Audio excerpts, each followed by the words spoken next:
اعوذ باللہ من الشیطان الرجیم بسم اللہ الرحمن الرحیم رب اشرح لی صدری ویسر لی امری واحلل عقدۃ من لسانی یفقہوا قولی رب زدنی علما۔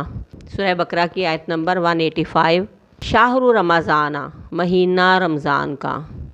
شہر رمضان الذی انزل فیہ القرآن، رمضان کا مہینہ وہ جو اتارا گیا اس میں قرآن مجید، قرآن پاک، ہدن ہدایت ہے للناس واسطے لوگوں کے، وبینات من الہدیٰ اور دلیلیں ہیں ہدایت سے، والفرقان اور معجزے ہیں، فمن شاہدہ پس جو کوئی حاضر ہو، منکم الشہر تم میں سے اس مہینے میں، فلیصم پس چاہیے کہ روزہ رکھے اس کا، ومن کانا اور جو کوئی ہو مریضاً بیمار، او یا علی سفرن اوپر سفر کے، فعدۃ پس گنتی ہے من ایام اخر اور دنوں سے، فعدۃ من ایام اخر پس گنتی ہے اور دنوں سے، یرید اللہ ارادہ کرتا ہے اللہ تعالیٰ بکم الیسرا ساتھ تمہارے آسانی کا، ولا یرید اور نہیں ارادہ کرتا بکم العسرا ساتھ تمہارے تنگی کا، وَلِتُكْمِلُوا الْعِدَّةَ اور تاکہ تم پورا کرو گنتی کو، وَلِتُكَبِّرُوا اللَّهَ اور تاکہ تم بڑائی بیان کرو اللہ کی، عَلَىٰ مَا اوپر اس کے کہ ہداکم ہدایت کی تم کو، وَلَعَلَّکُمْ اور تاکہ تم تشکرون شکر کرو۔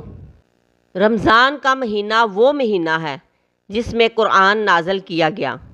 رمضان کے مہینے کو دوسرے مہینوں پر اس لیے بھی فضیلت حاصل ہے کیونکہ اس مہینے میں قرآن پاک نازل ہوا۔ قرآن کیا ہے؟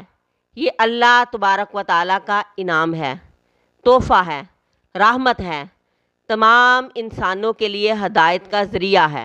قرآن پاک لوح محفوظ سے اترا، اس کے بارے میں دو اقوال ہیں، ایک یہ کہ آسمان دنیا پر، دوسرا یہ کہ آپ صلی اللہ علیہ وآلہ وسلم کے قلب مبارک پر۔ قرآن پاک کے اترنے کا آغاز رمضان المبارک کے مہینے میں ہوا۔ قرآن اترنے کا آغاز لیلۃ القدر میں ہوا۔ فرمایا کہ یہ قرآن تمام انسانوں کے لیے ہدایت کا ذریعہ ہے۔ قرآن پاک علم کا ذریعہ ہے اور ہدایت کی روشن آیات، واضح دلائل ہیں۔ قرآن پاک فرقان یعنی حق اور باطل، مفید اور نقصان دہ، حلال اور حرام، جھوٹ اور سچ، خیر اور شر، اچھے اور برے میں فرق کرنے والی کتاب ہے۔ اس آیت میں قرآن پاک کی فضیلت اور صفات بتائی جا رہی ہیں۔ رمضان المبارک کی فضیلت قرآن پاک کے اترنے کی وجہ سے ہے۔ اور قرآن کیا ہے؟ ہدایت ہے، بیان ہے، فرقان ہے۔ پھر فرمایا کہ تم میں سے جو کوئی بھی اس مہینے کو پائے یعنی زندہ ہو اور اس کی زندگی میں رمضان آ جائے تو اس کے روزے رکھے۔ رمضان کا مہینہ چاند کے نظر آنے سے شروع ہوتا ہے۔ سورج کی طرح چاند بھی ہر جگہ مختلف اوقات میں نکلتا ہے۔ جس جگہ چاند نظر آئے وہاں کے لوگوں پر روزہ رکھنا لازم ہے، لیکن جس جگہ چاند نکلا نہیں وہاں روزہ نہیں ہوگا۔ اگر چاند بادلوں کی وجہ سے نظر نہیں آیا تو پھر شعبان کے 30 دن پورے کر کے روزہ رکھنا چاہیے۔ اسلام میں شک کے روزے کی گنجائش نہیں۔ کوئی انسان رمضان سے ایک دن پہلے یہ سوچ کر روزہ نہ رکھے کہ کیا پتہ آج روزہ ہو ہی گیا ہو، اس لیے میں روزہ رکھ لیتا ہوں۔ جب تک چاند نہ دیکھے روزہ نہ رکھے۔ یہ نہیں کہ ہر بندہ ہی چاند دیکھے، ایک نے بھی دیکھ لیا تو کافی ہو گیا اگر وہ سچا ہے۔ پھر فرمایا کہ جو کوئی بھی اس مہینے کو پا لے اسے چاہیے کہ روزہ رکھے۔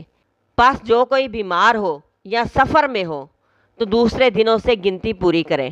ابتدائی اسلام میں کچھ لوگ روزہ رکھتے تھے، کچھ لوگ نہیں رکھتے تھے۔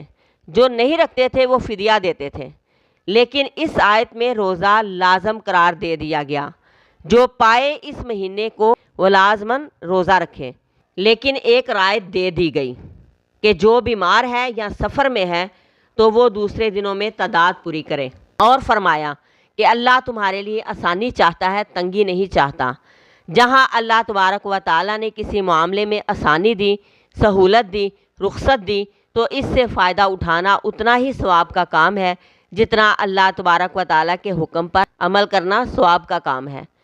اصل کرنے کا کام یہ ہے کہ تم گنتی پوری کرو، رمضان میں کرو، اگر نہیں کر سکے، بیماری آ گئی، سفر درپیش ہو گیا تو رمضان کے بعد گنتی پوری کرو، کیونکہ روزہ فرض عبادت ہے۔ اور پھر فرمایا تاکہ تم اپنے رب کی بڑائی بیان کرو، اس بات پر کہ اس نے تمہیں ہدایت دی، تمہاری رہنمائی کی۔ اسی لیے رمضان کے ختم ہوتے ہی عید کی تکبیرات شروع ہو جاتی ہیں۔ جب تمہیں اللہ کی نعمت ہدایت مل گئی، روزے رکھنے کی توفیق مل گئی، تو اب تم شکرانے کے طور پر اس رب کی بڑائی بیان کرو، اس کی تکبیرات کہو، اللہ اکبر لا الہ الا اللہ واللہ اکبر وللہ الحمد۔ تمام بڑائی بزرگی صرف اللہ تبارک و تعالیٰ کے لیے ہے، اس کی ہی بڑائی بیان کرو تاکہ تم شکر ادا کرو، شکر گزار بن جاؤ اس پر کہ جو نعمت ہدایت، نعمت توفیق تمہیں اللہ نے بخشی، یہ اللہ کا ہی احسان ہے کہ ہم ہدایت پائیں، روزے رکھنے کے قابل ہوں۔ تو پھر ہمیں اس کا شکر اور اسی کی بڑائی بیان کرنی چاہیے۔ جو روزے حالت حیض، ناپاکی کی حالت میں چھوڑے جاتے ہیں، ان کی قضا لازم ہے، یعنی بعد میں اپنی گنتی پوری کرنی چاہیے اور چھوڑے ہوئے روزے ضرور رکھنے چاہیے۔ اور اگر بہت سے سالوں کے روزے اکٹھے ہو گئے اور اگلے رمضان سے پہلے نہ رکھے جا سکیں تو ان پر فدیہ بھی ہے اور قضا بھی۔ لیکن اگر کوئی عورت فدیہ دینے کے قابل ہی نہیں تو قضا کرے گی، لیکن اگر وہ قضا کرنے کے بھی قابل نہیں، بہت بوڑھی ہو گئی ہے یا دائمی بیمار ہو گئی ہے، ساری زندگی مسئلے کا پتہ ہی نہ چل سکا، تو ایسی صورت میں فدیہ دے دے گی۔ لیکن افضل صورت فدیہ اور قضا دونوں ہی ہیں۔ لیکن اگر کوئی دونوں کے ہی قابل نہیں، نہ فدیہ دے سکتا ہے نہ قضا کر سکتا ہے، تو ایسی صورت میں یہ ہے کہ دوسرے اس کی مدد کریں اور فدیہ ادا کریں۔